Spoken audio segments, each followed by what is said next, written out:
Hello. Welcome to a video that shows tips on how to splice paper carrier ropes. Together with the usual splicing instructions, this video will show you the best practices to achieve the best results with Lanex paper carrier ropes.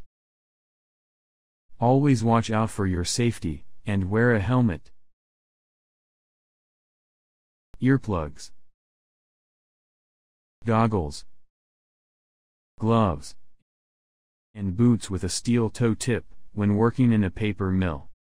In this video, you will see the three most important steps for making the right splice: the length of the splice, the design of the safety lock, and the correct tapering, cutting, of the rope. The first very important element of the whole splice is its length. The final splice should be at least 2 meters long, 2 meters at each end of the rope. We will now show you how to properly secure the rope in the needle basket. Unscrew the basket from the needle until it remains in the needle for only 2 turns.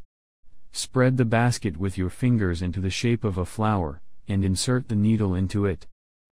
Use 3 fingers to insert the rope into the basket, and pull the threads of the rope through the eyes of the basket.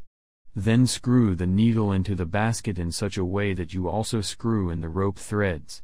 After tightening, make sure the basket with the rope is firmly tight.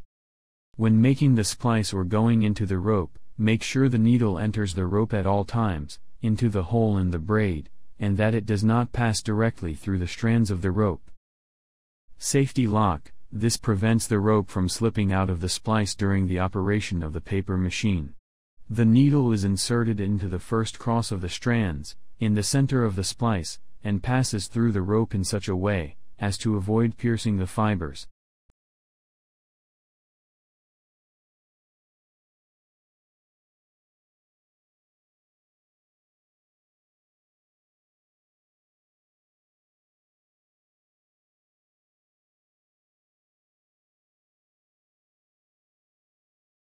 Then I continue with splicing.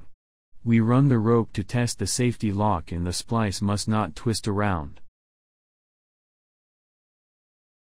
The third most important step is tapering, cutting, the rope. In the final splice, I will pull out the yarns one by one to about 5 centimeters, and I can use a needle to help me pick the yarns one at a time to pull out. I always hold the rope towards the center of the splice, so that I don't pull the yarn from the other side of the rope as well. I can cut the yarn pulled out in this way immediately, and pull it out of the rope.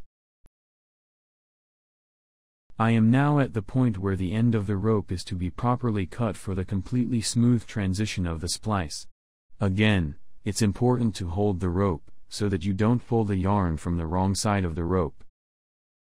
So we have seen the 3 important steps for making the right splice, and 2 tips on how to make the splice faster. So don't forget, the length of the splice, the safety lock, and the correct tapering of the rope. Thanks for your interest.